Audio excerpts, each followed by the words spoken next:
am excited today because today's guest helps women entrepreneurs fine tune their greatness and light up the world with a fire within them. She's an inspirational powerhouse coach, speaker for women who lead their business empires.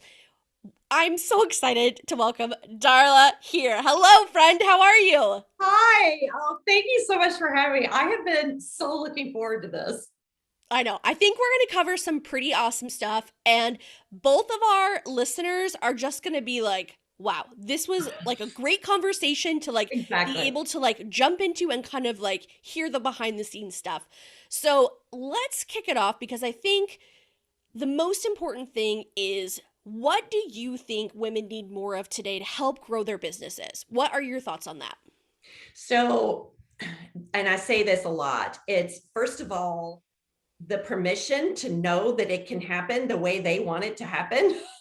And it can resonate with them, that they don't have to watch everybody else and do what everybody else is doing. It's getting back to what makes women powerful, our intuition, our inspiration, where we're creative, and then all of that lies within those beautiful structures and systems so that we have that foundation to be able to move from. But I think a lot of times they don't trust themselves, or they don't think it's for them, or that they have permission to really do it, because face it, in our culture, that's not what women have been told. So I think it's Absolutely. just that you can do this, anyone can do this. There are customers for everyone. And to stay with your unique self and who you are and what you do, and don't try to be somebody else, and just go with that. Then you'll hear that intuitive gut feeling to know, and that confidence will come out. But I find mostly it's really this. They'll say, well, can I? And it's like, yes, you can I do that? Yes, you can. I find myself saying yes to them when I would love for them to be able to know that in their heart and soul. But it makes sense. It's not kind of how we were raised anywhere, any culture on this planet. It's I kind of totally agree not with how we that. were raised. No, you're absolutely right. Yeah, for sure. So, can you tell me a little bit more? I know that you talk a lot about the heart-led business model. Yeah. Can you tell me a little bit like how you created that, how you teach that? Awesome. Yeah, so I've been in business for about 35 years. I used to sell World Book encyclopedias door to door back in the day. I've been in real estate. I've been a life coach, a business coach, a marketing coach. I've kind of done the whole gambit of that. And so you can imagine the ups and downs in those fields. And then in my personal life was the same thing. And about 7 years ago, it was kind of crash time. Everything kind of crashed. And I had been working so hard. I had been doing all the things they were telling me to do. I'm a type A go-getter girl. And it still happened. And I was like, something's not right here. Something in the way they're doing this is not working for me. And I decided that I declared that my number one priority was going to be my happiness first. And at the time, I was a single mom to three kiddos. We just had the big split, kind of lost everything deal. And it was like, if I'm happy, that's the best thing I could do. So my little psychologist in me got a little curious, and I decided to chart my happiness. So I did this thing where it's like, okay, 1 hour of extended happiness equaled an hour. It had to be extended. And then I was just going to count each day how many hours that was. Well, the first month, it was like 2, then it was like 3 or 4, and then 4 to 6, and then 7 to 8. And then before long, it was like pretty much all day I was happy, no matter what the condition was. So then I charted my income during that time. Correlated exactly. When I was happier, I made more money. I had 1 month, I did this thing I did not want to do, but I did it. And so my happiness was down, my income dropped. Like, I Whoa. didn't do anything different in my business. That was a personal life thing I did, Uh-huh. and it affected my business. So that's when I was like, there's something here that we're missing in the way that the brain works. So the brain is only got what we've put in it. It's got the data in there, it's got our perceptions, it has all of that in there, and it does a great job, but it can't think in the future, and it can't think anything other than what I've put in there. So it really has no original thought. And it's all stuff we put in. So it's like, well, where do those other little thoughts that fly in come from? And I was like, that's the heart and soul. That's that heart and soul of you that's connected, whether you're spiritual and it's connected to that piece for you, or scientific and it's quantum field, whatever it is, it's connected to something else. And that's that intuition and that intuitive hit. So I was like, how is this going to work for me in business? So you have a thought, your brain looks for anything like that to find out how you felt about it before. It says, oh, this made her mad. So it's going to make you mad right then. All these chemicals go out, right? And then you act from being mad. And that's how it goes, unless we stop and make it heart-led. So it's about watching how you feel. And so when you are feeling calm and content or anything better, you're going to act from calm and content or anything better. So that's moving towards what you want. When you are feeling bored or irritated, all the way down to helpless, your action is going to attract more of that, right? You're going to kind of respond to more of that. So it's about when the thought happens and you get the feeling, stop. What do I feel? Oh, I don't feel very good. So I need to manage that first, and then I'll take action.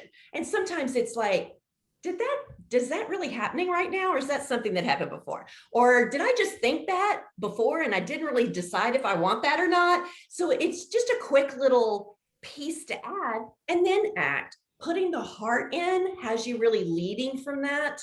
And when you do that, it builds momentum towards what you want rather than momentum away from what you want. And that's how that all kind of came to be. And then I started doing it, of course. Changed everything for me. I mean, literally overnight changed everything for me. And now it's, of course, that's what I work with my clients, and that's what's happening for them.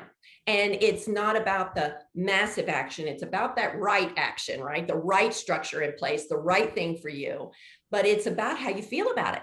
Because if you're enjoying it, it kind of, as long as you've got something to support you, it'll work for you. But if you aren't enjoying it, you can sit there all day long and it's really kind of taking you away from what you want. So as we work, if we've got all this great strategy and we have our business, we've got this great structure, the one piece that you can add to really make a huge difference gives you more time. I'm obsessed with time. I love time. Oh I my always gosh, have me plenty too. of time. Love it. It's like, it gives you more time. Things get done. Coincidences happen. Synchronicities happen. Like, wow, that just flew out, right? Because you're feeling better. Your heart, now you're having original thought. Now you're having creative thought. Now you're really connected and your work is better. So that's kind of how that all got put together and why I call it a heart-led business model. So there's a couple, I mean, there's so much of that I'm like, yes, I love that. I mean, I am a total like time management junkie, but I love the fact that it's like vision, connection, intuition, like how all these things kind of work together. And I think sometimes as women, depending on your life experience, sometimes you're told to kind of like stuff that stuff down, like Yeah, don't listen to your intuition, just do what you're supposed to do. And I feel like as we lean into that more, it's kind of amazing like what it can is. happen and like how we can empower ourselves, especially Exactly. in business. And I Exactly. really It's go your ahead. superpower. Yeah, And absolutely. and I mean, it makes sense why another gender would not want us doing that. So that makes sense. I Totally. understand. Yeah. And we weren't in business when they were in business, and it's like, especially I had a real estate brokerage in Manhattan. So I did real estate in Manhattan. You can imagine how masculine led that was. So I was doing all the things the guys were doing, right? But working harder, doing all those things. And it was like, I'd get these ideas and then they'd be like, no, we've always done it like this. And so I just did. That didn't work. So I'm like, okay, no, I'm going to go with what I'm thinking. I'm going to try that. And it's like this mystery little magic thing that is just this little magic sauce, which is you're Right. the magic sauce. That's the I, thing. that is the exact same thing that happened to me because I worked in male dominated field with, the financial advisor kind of Oh, role and things wow. like that. Team Yes. of men, and it was the exact same thing. And I just thought to myself, it's true what they say that when married couples and the husband passes away, the wife always shifts financial advisors. And I was like, Yep. it's because us girls got to stick together. Oh, That's no. totally what it's about. They don't, that's not, they're great at those structures. And sometimes Yes, a man can do massive action and it'll work for him. Now, I have coached some men that have tried this and it's really done well for them too. But we just aren't made like that. Like there's, I kind of think of a little bit higher intelligence in there of, I I agree. love, it's like, I love finding the way around. I like, if we're about time, we're not about wasting it. Right. And so it's like, why are we doing this 8 times? Why don't we do it one time really awesome in this way instead of 8 times over and over? It's like, well, because we did it 8 times and it worked once. And I'm like, okay, no, I don't think that's not really smart. And then I go and I have 3 sons and a daughter. And so it's like, they're like, why are you doing that, Mom? Just do it again and do it again. I'm like, I, yeah, I know a little something. I know a little something that might make it a little bit a little more easier. helpful. Yeah. I would love to know more about how you are empowering your clients in growing their business because I think that, like you mentioned earlier, it's so important for women, and I just want to share with all of my listeners like what's the best way that you help people? So it's about this permission piece, but I push a little harder on it. So it is, I have us set up in quarters like a business. And it's the name of my business is She CEO. But it's calm, energized, organized. Oh, I love it. And so when we set up, we need to step into that CEO role of our business in that we're going to be organized in quarters for a fiscal year. We're going to do those structures that support us. Like it's not, don't throw the baby out with the bathwater. There's some things that are really, really good that really support you. And with that, each quarter, they create the next quarter at the end. So they vision they'll say like, oh, I see making 50,000 and I see having 10 clients and I see traveling here or I see a new car and I'll go, 50 is 50 all you want? And they'll go, well, no, I really would like to have 100. But that hold back, that seems too far. What happens is your brain is a plan plus predict equals known outcomes. Your heart is dream it infinite possibility, right? So Absolutely. I push them on their, what we call our vision instead of goals. We noticed that when we said goals, they were feeling bad when they didn't make them. So we call it the vision, and the vision is the outcome. And we push that to you can't even dream any further. Then we go and make action goals that are things we have control over. So our action goal might be to post a certain number of times because we want to be out there for our audience, or it might be to look into that new home I want, or whatever it is, but it's something they have control over. And then we just let go of that vision as a beautiful thing that's we feel has already it's already happened, it's there, it's just ready to come in. And our focus now is on what we really, really, really want to be doing, watching how we feel, working through those things through the quarter. And what I'm finding is when we do our debrief at the end of the quarter, they'll go back and I'll say, how was the quarter? They say, oh, it's pretty good. I said, well, let's look at the data. How much money did you make? How many people did you work for? Did you get that car? I did. Oh my God. It's like, they kind of have an idea. I've taken them out of the month to month because being a math teacher, months don't have the same number of days. So 13 weeks to a quarter, power feminine number there, right? Mm-hmm. 13 weeks is what we have. So that's what we're doing. How much do you make in the quarter? And look at that. And so that's kind of how we've been doing it. And it's like we just finished Q2, and I had about 4 of them that have made as much the first half of the year as they made all year last year. That's I awesome. had other ones that had started a business and they went past what they thought that they could do. We have people that are, there's been family things that happen too, even though it's in your business, it's connected to you and how you feel. So things happen in your life. as well. But it's Absolutely. mainly these pieces of brain hacking around words that used to kind of like that goal word, it's like we still say them, but they're things we have control over. And really pushing the vision so that they have that full permission to dream, and then very, I'll say, practical about what they're going to be doing. So the action is something that they really want to be doing. If they don't want to do it, either have somebody else do it or do it differently or change what you think about it or don't do it. But we don't act unless we're feeling calm and content or better. And they're working less, they're making more, they're way happier. And it's just starting to snowball with that. And so that's kind of some of the structure of what we do. And of course, since we didn't grow up doing that, there's a lot of tweaking on my end as a coach, listening to them and what they're saying. I listen for should, need to, have to, supposed to. And I'll go, do you? Really? And they'll be like, oh, wait. I'm like, yeah, do you?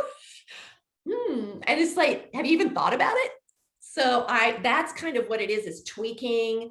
They practice it, they master a certain level, then they go to the next level. And we're pretty much, you start all over again, because now your brain's going, don't do that, don't do that. You're like, it's okay, we'll be fine.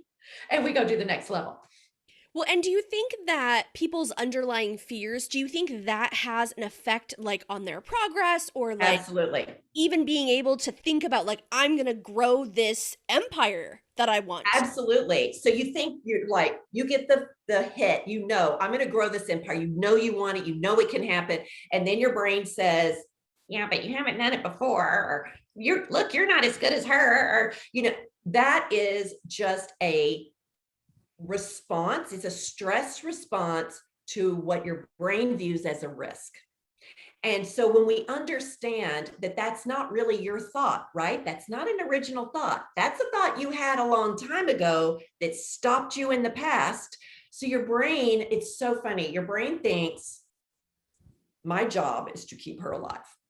And if she is doing something she's never done before, she might die. So it sends a stress response. I'm going to grow my empire. Well, have you had an empire before? I don't know. You might die if you get an empire. It'll really, if you take that fear and you kind of pull the thread and go to the end, it's always, and then I'll die. So it's like, oh, I won't have any clients. Well, then I won't have any money, and then we'll lose our house, and then I won't have this and won't have food, and then I'll die. Like, that's where your brain's wanting you to do, because it doesn't understand that you're fine. Your heart knows you're fine. Your soul knows you're fine. But your brain's job, it's a computer, is to keep you alive. And if you're doing, it's like back when the saber-toothed tiger was running around, it's like, don't go in that jungle. You don't know what's in there, because they used to get eaten. So we don't really need that as much anymore. And it's a fear because it doesn't feel good. Yeah, absolutely. I And that's think it. Yeah, I think that mindset piece is so huge because I work with my clients on like systems and processes, but it when you start working with clients, you realize that the huge part of it is mindset. You've got Absolutely. to be in that right mindset. And how did you get interested in helping entrepreneurs about their mindset and getting them to this place of like awesomeness? So I always say, it's like, if you think it's that, then it is, because you're creating it, remember, by that action you're taking on, and it's just whatever direction. So I think it kind of like, it started when I was little. I was always like fixing my friends' problems. I'm that girl. Oh, come here, let me help you. I was always doing that. And it wasn't until was a teacher. And when I realized I did not want to be in that box of a room, and got out and started doing some of these other jobs, that I was seeing that it was really the people that thought they could and were like, people, well, they're crazy, they think they did it, that was like, okay, that there's something there. And of course, I was seeing there wasn't a level playing field on how women work in business. This goes back to that first thing, that permission. They weren't even giving themselves permission. Oh, I can't do that. So I turned 60 this year. So I grew up in the 70s, and we were told you can be a teacher or a nurse. Like, Wow. that was kind of it. And when you go to college, be sure you find your husband. And I saw something one day, not too long ago. It was like, uh, your husband is not a financial plan. I was like, oh, that's good. True. We need to shout that from the I know, mountaintops I for know, all those younger women out I there know, that are like still like believing that because it's so for not sure. true. Well, it's not, and I kind of did buy that. And so when that did happen, when he left, he took everything. And women who have their own money and know they can make money make different decisions. I Amen to stayed that. longer than I would have. I took things I wouldn't have taken. I ended up in a situation that I would not have been in had I had my own money and knew how to really make that money for myself and my business. I was even still, when I was an independent contractor sales, I still viewed myself as an employee of who I was working for because I still had that mentality that, yeah, I can be bossy, but not really the boss. You know what I'm saying? Like, Totally. really, that I could own that. And it was stepping into that space of, I'm going to be happy anyway, no matter what's happening. And this is now up to me. And I was going to move forward and figure out how I was going to get that money to come to me and love what I was doing because something in me, like I would feel like I could feel it right here when they'd be like, oh, go do this. I'll be like, I can't. Like, you could go back to teaching. No, it was like I wanted to be an entrepreneur. And as I started doing it, I started seeing how women were struggling around me with it, trying to do all the massive action, trying to just copy somebody, trying to piecemeal their business together with this little thing and that little thing. And it was like, look, it is those things, but you've got to work on your mindset in between each one of those steps. I love that. Yeah. And one thing that I was going to ask you too is what do you think that the biggest challenge is for female entrepreneurs? Because we've kind of touched lightly on it before, but I really think that's something important that we should talk about. What are your thoughts on that? So I think that the biggest challenge that female entrepreneurs have is themselves. I have to It's agree with you. You got to get out of your own way, right? listen, and that's the good news. That means we don't have to talk about a ceiling. We don't have to tear down a patriarchy. We don't have to do any of that. We can lovingly and happily sit there and create our own life, our own business the way we want. And it's going to be helpful. Like that's how you change the world. That's how you help another sister. That's how you become an inspiration by saying yes to yourself and knowing that you're fine no matter what happens. You're okay. Go for it. Do it. If it falls apart, you'll figure out a way to put it back together. It's okay. It's still okay. But we sit back, we make ourselves small, we try to stay safe, and that gets us nowhere. We just end up in this constant loop, right? So it's really us as an individual, and it is us listening to the leftovers of culture that say, oh, you can't do that, or oh, you need to be like that guy to do it that way. And you don't even have to be like that girl. You just need to be you.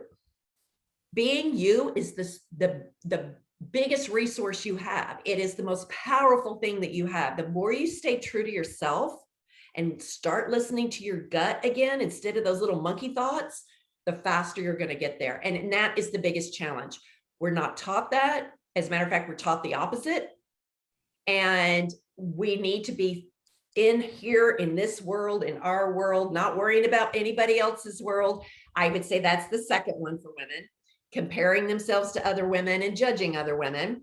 That's the second one. So if you can get out of fear, you won't be doing that. Now, fear is going to show up because you're going to be taking steps. But as soon as you notice it, you can see it for what it is. It's just false evidence that appears real. It's not real. When you really talk it through, it's not real. I love that permission that it's okay if it falls apart. It's okay Yeah, if it's a giant mess and you fall flat on your face. Like, exactly. it's okay. I mean, we know that's not going to happen, but sometimes you have to give yourself permission to know that it's totally going to be okay. And it might be Yeah. better than what you thought it would be as long as Yes. you did it. Yes. Yeah. And it's the fear of falling apart is bigger than what actually happens when it does. I mean, we've been in business, we've had things that didn't work. We've had stuff that wasn't, but it's like it wasn't like, oh no, it didn't work. I can't do it anymore. It's like, no, like that just didn't work. It's data. There's parts of emotion that are our power, and then there's parts of emotion we use as a crutch. So you can look at data as data. It doesn't have to mean anything about you. It doesn't mean you're bad or you did something wrong or you're not smart. It just, that didn't work. It was just data. And when you can do that and know when to use your emotion to help you and when to not be worrying about it, then you can be moving towards what you want a whole lot faster. I love that. Now, one thing that I always ask all my guests is what is the one piece of advice that you would give to our listeners if they're struggling to get to the next level of growth in their business? And I always say this, you need long-term support. You need a coach. Doesn't have to be me. It needs to be somebody. You need someone looking from the outside that can guide you through. Stop DIYing your business. I can promise you, if you're trying to just piece it together like a funky quilt, it's going to turn out like a funky quilt. We all need support. I have a coach. My coach has a coach. Like, we all do this, and it doesn't matter what level I'm at. I will always have that upper level support. It's true. You sometimes can't see the forest for the trees in your own business, and someone looking at it from the outside who's had the experience of watching other hundreds of people do that, have something to give you. Why waste time trying to invent the wheel when you've got someone there that can really help you? That is always my number one. It's like, I can't imagine. And I did try to do that. I was like, oh, I'm smart. I'll figure this out. It's like, I don't have money. It's like, you can find money. You I can agree. find some money to get a coach. Yep. Like, everybody's got some kind of place to start in their business, a little bit lower dollar place to start to get hooked in and get going so that you can actually be able to pay to have somebody else that's really there for you more. But to me, that's been the biggest thing I've seen. I've rarely seen someone that didn't have some kind of a prolonged support be able to get to where they want to go. I completely agree with that. I could spend hours talking with you because this is the kind of stuff that like I geek out on. Like, I'm just like, is it appropriate to have a 5-hour long podcast? No? Okay. Do it. So where can our listeners find out more about you and the work that you do? Awesome. So my website is darladelayne.com, and all my socials are at Darla Delayne. So you can find there. I also work with Quick Start Business School, which is for the person that's doing a side hustle or brand new to their business. And in that, it's a 12-month program where you're doing each piece. So you get it all set up, but the mindset pieces are in there. And so that's quickstartbusinessschool.com. And those are my two main focuses right now that I'm super excited about. I love that. And for anybody listening, I am going to go ahead and link all of her links within the show notes. So it'll be quick reference for you. So you can definitely check out Darla. Everything that she is doing is so amazing. Thank you so much for being here. I appreciate it so much. Thank you Any so last much thoughts for you'd like having to me. leave us with? I just appreciate women like you having these forums for us to collaborate together, to be able to put it out there. The more of us that are doing this and getting the word out there, the more women will listen to more their own permission to go for that dream. Oh my gosh, absolutely. I always say us girls got to stick together. For sure. Yeah. All right, everybody. Well, we will check in with you next week. I'm so excited to share our next guest with you. Make sure that you check us out. We are here every single week at the Scale Your Small Business podcast.